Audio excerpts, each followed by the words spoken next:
საქვეყნოდ მოწოდება დანაშაულის ჩადენისკენ. სისხლის სამართლის კოდექსის ამ მუხლით დაიწყო ძიება შინაგან საქმეთა სამინისტრომ თამაშ ჭაღალიძის მიერ სოციალურ ქსელში გამოქვეყნებული სტატუსის გამო. ჩვენ პასუხს ვაგებინებთ იმ აღელჩინოსნებს, ვინც წლების განმავლობაში საქართველოში ავიწროებდნენ მუსლიმანებს, ნათქვამია ჭაღალიძის მიმართვაში. მუხარის ავტორის განცხადებებს ემიჯნებიან ქართველი მუსულმანები. ჩვენი ჟურნალისტი შეეცადა გაერკვია, რას ფიქრობენ მუსლიმი მორწმუნეები, იზღუდება თუ არა რელიგიური უმცირესობების უფლებები საქართველოში. ქართველი მუსლიმანის თამაშ ჭაღალიძის მიერ სოციალურ ქსელოდნო კლასნიკში გავრცელებული მიმართვის თაობაზე შინაგან საქმეთა სამინისტრომ გამოძიება დაიწყო. თამაშ ჭაღალიძემ 3 დღის წინ საქართველოს მთავრობას და მართლმადიდებელ მოსახლეობას მუხარის შემცველი წერილით მიმართა. საქართველოში წლების განმავლობაში ავიწროებდნენ მუსლიმებს, ამიტომ კარგად დაფიქრდით, მასონების მსხვერპლი ხართ და ჩვენც მასონებს ვებრძვით. იფიქრეთ გონივრულად, რადგან მსოფლიოში ვითარება რადიკალურად იცვლება. ადრე თუ გვიან ხალიფატი მოვა საქართველოშიც.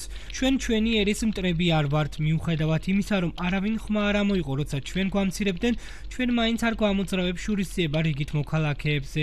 რაც შეეხება მთავარ მოქმედ პირებს, ისინი პასუხს აგებენ და აღსდგება სამართლიანობა. ჭაღალიძის განცხადებას რადიკალურად ემიჯნება საქართველოს სამუფრთო. განცხადებას გმობს დაბა ხულოს იმამიც. სრულიად მუსლიმთა სამმართველოს არანაირი კავშირი არ გააჩნია პიროვნებასთან. ისლამი საერთოდ ყოველგვარ ძალადობას გმობს.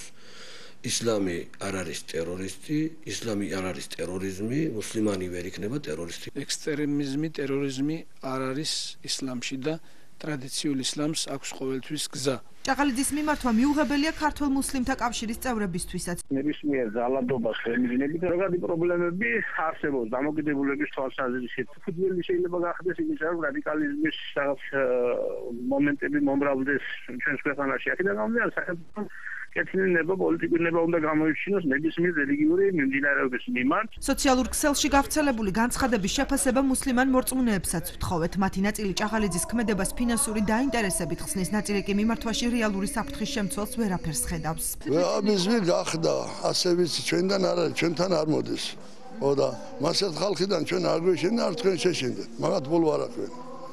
ჩვენ ვართ ხალხის მოყვარე. ბატონი თამაზი იყო 7 ადამიანი, ჩვენთან დადიოდა ჯამეში. მე მგონია გაჭირვებამ გადააფიქრებია, იმიტომ რომ ეტობა არ ფინანსთა დაკავშირებთან შორის ეს იგი გადაწყვეტილება მიიღო, ასეთი გადაწყვეტილება, თორემ მე არ მგონია რომ რამე მაგ ვინმე შევიწროება ქონოდა ჩვენ საქართველოს ტერიტორიაზე გამორიცხულია. თამაშ ჭაღალიძე მისი ნაცნობების თქმით ბათუმში ბოლო 6 თვის წინ ლოცვის დროს ნახეს. ის აქტიურად იყო ჩართული ბათუმში ახალი მეჩეთის მშენებლობის მოთხოვნით გამართულ საპროტესტო აქციებში, რასაც ჩვენი არქივიც მოწმობს. დღეს იქ ვილოცავთ დღევანდელი პარასკევსაცვას, ეს პარასკევის ლოცვა გაგრძელება ყოველ პარასკევს სანამ მეჩეთის სულად არ დასრულდება იმ ადგილზე მშენებლობა და დაკანონებაზე რა თქმა უნდა ხელისუფლება იზრუნოს აწევს. საქვეყნოდ ინფორმაციის გავრცელება ან დანაშაულის ჩადენისკენ მოწოდება.